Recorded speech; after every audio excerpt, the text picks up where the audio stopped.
वैदिक कल्चर में आपका स्वागत है।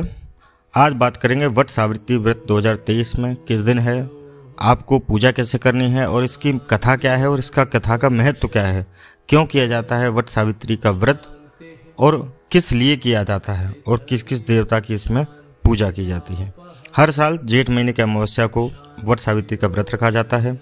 अपने सनातन धर्म में, सनातन मान्यताओं में वट सावित्री का व्रत का बहुत अधिक महत्व माना जाता है, बहुत अधिक महत्वपूर्ण माना जाता है। इस व्रत को सुहागिनें स्त्रियां अपने पति की लंबी आयु के लिए और संतान प्राप्ति के लिए रखती हैं। इस व्रत को सनातन मान्यताओं के अनुसार इस व्रत को रखने से अखंड सौभाग्य की प्राप्ति होती है। इस दिन व्रती महिलाएं वट वृक्ष की पूजा करती हैं और अपनी मनवांछित इच्छा को पूर्ण करती हैं। तो आइए जानते हैं कि इसकी शुभ तिथि क्या है, मुहूर्त क्या है, किस दिन है ये वट सावित्री का व्रत। 2023 में 18 मई को रात्रि 9:45 बजे के आसपास प्रारंभ हो रही अमावस्या 19 मई को रात्रि तक 9:22 तक रहेगी। इसलिए उदय तिथि के हिसाब से हमें वट सावित्री का व्रत जो है वो 19 तारीख को ही रखना है। अब आपको बताते हैं कि वट सावित्री के व्रत की विधि क्या है, इसकी पूजन कैसे किया जाना है और आप पूजा इसकी कैसे कर सकते हैं। वट वृक्ष के नीचे बैठकर भगवान विष्णु का ध्यान करें और भगवान विष्णु की स्तुति करें। देखिए, वैसे तो मूर्ति रखी जाती है लेकिन मूर्ति नहीं उपलब्ध है, तो आपको मानसिक रूप से ही भगवान विष्णु की आराधना करनी है। भगवान विष्णु का आप मानसिक संकल्प करें कि सबसे पहले आपको क्या करना है, वट वृक्ष की जड़ में जो है जल चढ़ाना है। फूल, धूप, मिठाई, जो भी आप सामग्री लेकर गए हैं उन सामग्री को विधि विधान से आपको, जैसे आप घर में पूजा करते हैं उसी हिसाब से आपको वट वृक्ष के नीचे वह सभी सामग्री चढ़ानी है।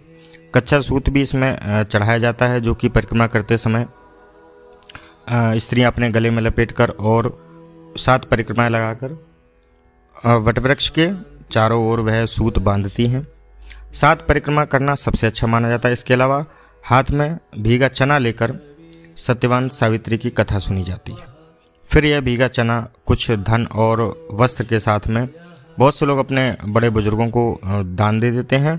बहुत से लोग जो है वह सामग्री वहीं पर वट वृक्ष के नीचे चढ़ा देते हैं। और इसके बाद व्रत कैसे खोला जाता है, वट वृक्ष के जिसको हम बीज बोलते हैं या कोपल बोलते हैं जिसको, उसको खाकर व्रत समाप्त किया जाता है। हमारे सनातन संस्कृति में वट सावित्री का विशेष महत्व माना गया है। बरगद के पेड़ में त्रिदेव का वास है। ब्रह्मा, विष्णु, महेश तीनों देवता इस वट वृक्ष में वास करते हैं, जिसके कारण इस दिन वृक्ष के नीचे बैठकर पूजा करना अखंड सौभाग्य का और सभी मनोकामनाओं को पूर्ण करने का माना जाता है। तो इसलिए इस 2023 में आपको वट सावित्री का व्रत जो है वो 19 मई को ही करना है। आइए अब वट सावित्री व्रत की कथा आप सुनिए। प्रसिद्ध तत्वज्ञानी अश्वपति भद्र देश के राजा थे। उनको संतान सुख प्राप्त नहीं था, इसलिए उन्होंने 18 वर्ष तक घोर तपस्या की, जिसके उपरांत सावित्री देवी ने कन्या प्राप्ति का वरदान दिया। इस वजह से जन्म लेने के बाद कन्या का नाम सावित्री रखा गया। कन्या बड़ी होकर बहुत रूपवान हुई। योग्य वर न मिलने की वजह से राजा दुखी थे। राजा ने कन्या को खुद वर खोजने के लिए भेजा।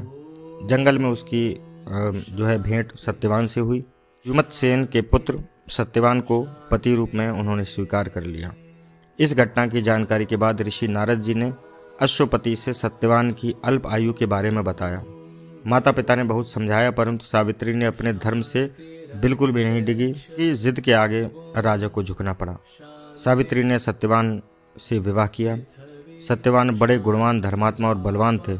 वे अपने माता पिता का पूरा ध्यान रखते थे। सावित्री राजमहल को छोड़कर जंगल की कुटिया में रहने आ गई। उन्होंने वस्त्राभूषणों को त्याग कर दिया और अपने अंधे सास ससुर की सेवा करती रही। सत्यवान की मृत्यु का दिन निकट आया। नारद ने सावित्री को पहले ही सत्यवान की मृत्यु के बारे में बता दिया था। समय नजदीक आने पर सावित्री अधीर होने लगी। उन्होंने 3 दिन पहले से ही उपवास शुरू कर दिया।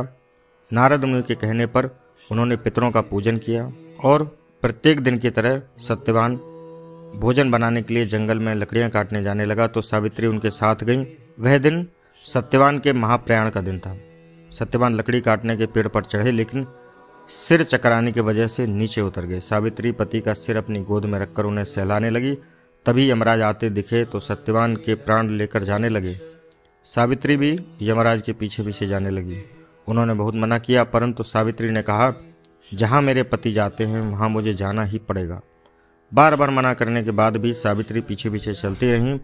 सावित्री की निष्ठा के अपने पति के प्रति निष्ठापरायणता देखकर यम ने एक एक करके वरदान में सावित्री के अंधे सास ससुर की आंखें दे दी और तीसरे वरदान में उसका खोया हुआ राज्य दे दिया। पर सावित्री वहां से लौटे कैसे?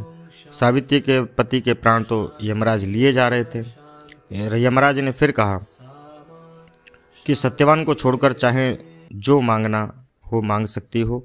इस पर सावित्री ने 100 संतानें और सौभाग्यवती का वरदान मांगा। यमराज ने किसी भी प्रकार का विचार नहीं किया और प्रसन्न होकर तथास्तु बोल दिया।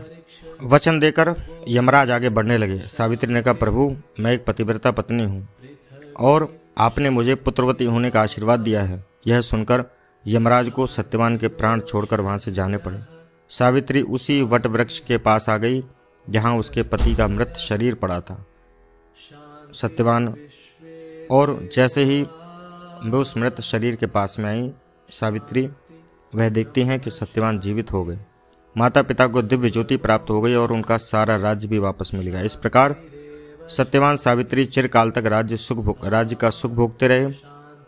इस वट सावित्री के व्रत की कथा सुनने से और इस वट सावित्री का व्रत रखने से आपके जीवन में आ रहे पारिवारिक संबंध और जो आपके वैवाहिक संबंध हैं उसमें आ रहे संकट टल जाते हैं।